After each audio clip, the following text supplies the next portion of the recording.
प्यारे छात्रों, हमने तीसरे अध्याय में अमेरिका का वर्चस्व का अध्ययन किया। अगर हम इस पूरे अध्याय को एक नज़र में देखने की कोशिश करें तो हमें निम्न बिंदुवार सोचना और पढ़ना पड़ेगा। जैसे वर्चस्व का आशय किसी व्यक्ति समूह की व्यवस्था द्वारा किसी अन्य व्यक्ति समूह पर अथवा उसकी व्यवस्था पर अधिकार करना और अधिकार स्थापित करना ही वर्चस्व कहलाता है। यह कई प्रकार का हो सकता है।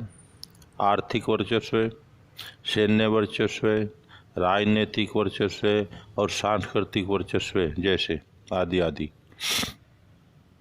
जैसा कि हम सबसे पहले यदि सैन्य वर्चस्व को देखते हैं तो जैसा अमेरिकी सैन्य शक्ति दुनिया की सबसे सैन्य शक्ति मजबूत मानी जाती है,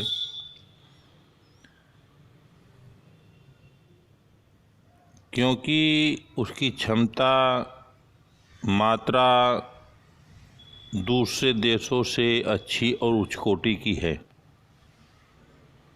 दूसरे आर्थिक वर्चस्व। आर्थिक वर्चस्व का आशय ऐसा होता है कि जैसे कोई देश अपने लाभ प्राप्त करने के लिए दूसरे देश की अर्थव्यवस्था को अपने अनुसार संचालित करने की हिम्मत रखता हो, इसे आर्थिक वर्चस्व कहते हैं। यह सामर्थ्य भी अमेरिका जैसे देश के पास है। तीसरे, सांस्कृतिक वर्चस्व। अमेरिका ने अपनी संस्कृति को दुनिया में फैलाने की कोशिश की है और दुनिया को बताया है और दिखाया है, जिसका परिणाम यह हुआ कि पूरी दुनिया के व्यक्ति आज अमेरिका की तरफ देखते हैं, वहाँ जाने की कोशिश करते हैं, वहाँ की भाषा को अपनाते हैं, वहाँ की कल्चर को अपनाते हैं, वहाँ रोजगार करना पसंद करते हैं। यही सांस्कृतिक वर्चस्व होता है।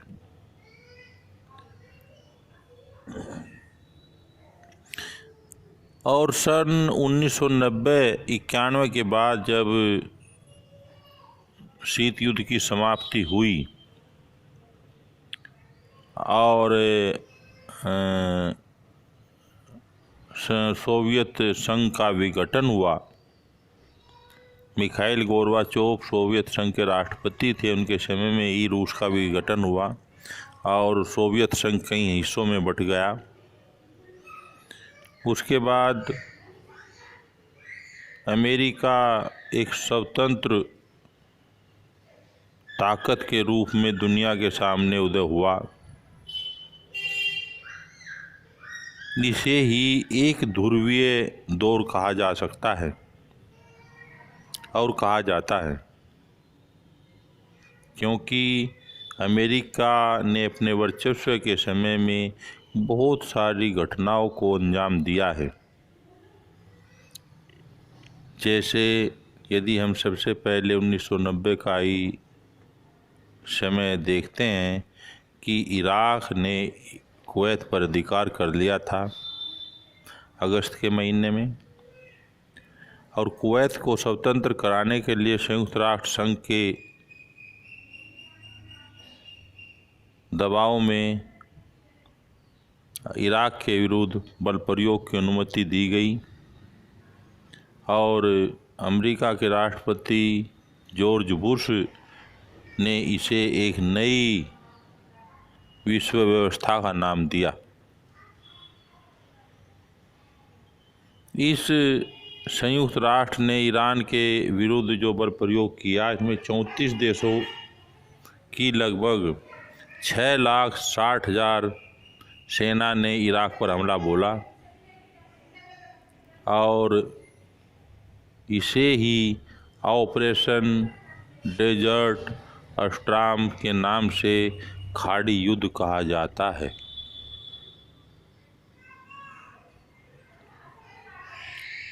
इन्हीं दिनों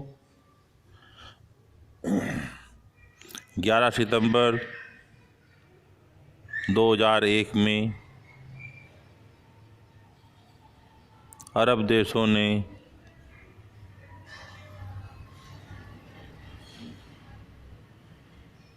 खाड़ी युद्ध का विरोध किया और वहाँ के 19 अपहरणकर्ताओं ने 4 अमेरिकी व्यावसायिक विमानों का अपहरण कर लिया। यह घटना 11 सितंबर 2001 की है और वहाँ की महत्वपूर्ण यानी अमेरिका की महत्वपूर्ण इमारतों से में चारों हवाई जहाज टकरा दिए गए।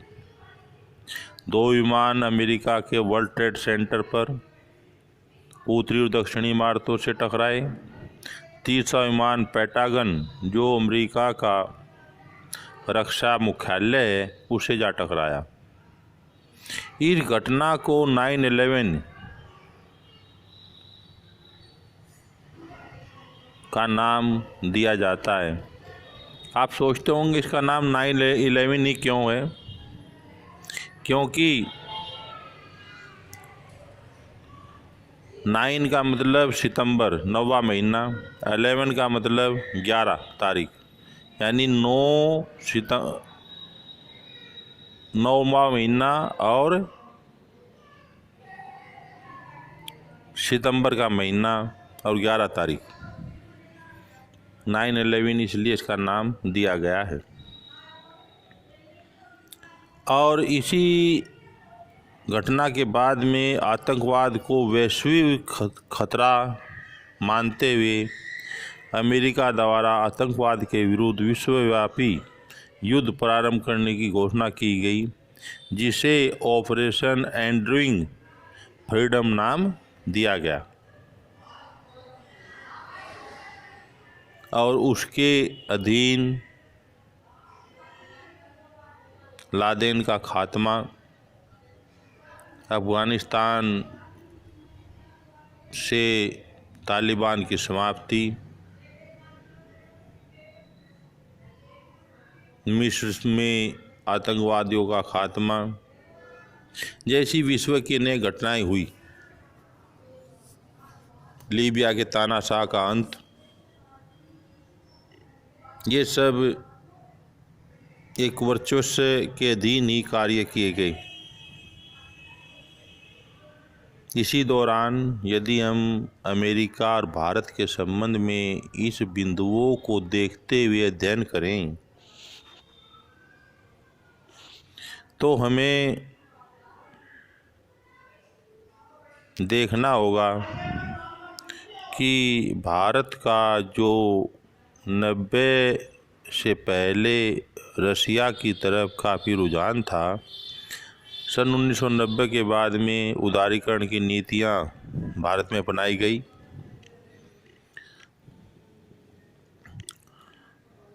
क्योंकि उस टाइम भारत के नेतृत्व पीवी नरसिम्हा राव जी कर रहे थे और वे उदारीकरण के काफ़ी समीप थे। मनमोहन जी उनके मंत्रिमंडल में थे, ये भी उदारीकरण के समर्थक थे।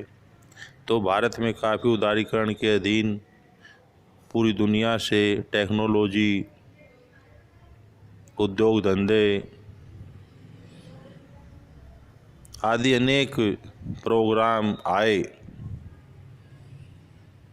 जिससे कि यहाँ आर्थिक नीतियों में उदार रुख अपनाया गया, अर्थव्यवस्था का उदारीकरण किया गया और वैश्विक अर्थव्यवस्था से जुड़ने का प्रयास भारत ने किया।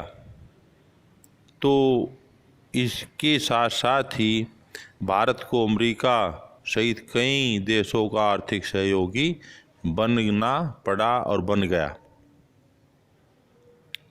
आज के समय में अमेरिका के रिश्तों के बारे में यदि हम सोचते हैं तो कई तरह की विचारधाराएं सामने आती हैं, लेकिन फिर भी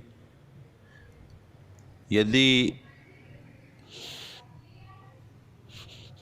किसी एक शक्ति का वर्चस्व पूरी दुनिया में कायम हो जाए तो राजनीतिक दृष्टि से वह अच्छा नहीं माना जाता, लेकिन रोकने के लिए बल प्रयोग भी अच्छा नहीं माना जाता। इसलिए भारत जैसे देशों को चाहिए कि वे थोड़े दूसरे अन्य देशों से मिलकर उनसे सहयोग और संगठन बनाया जाए और उस संगठन के माध्यम से सुरक्षात्मक नीति अपनाते हुए विभिन्न समूहों के माध्यम से प्रतिकार कर तानाशाही सैन्य शक्तियों को कम किया जा सकता है। इसी दौरान क्लिंटन जी का दौर आया सन 1992 में संयुक्त राज्य अमेरिका में, और उनके समय भी 2 प्रमुख सैन्य कार्रवाई हुई। यूगोस्लाविया पर बमबारी की गई, ऑपरेशन इनफांटन रीच के नाम से दूसरा कार्यक्रम किया गया। तो छात्रों, इस पूरे चैप्टर में यही सब था जिसका हमने पिछले कई रोज से अध्ययन कर रहे थे और जिसका आज हमने कल टेस्ट भी लिया। इसे बच्चे सुनेंगे और ध्यान से, यदि कोई समस्या होगी तो मैसेज कर पूछ सकते हैं।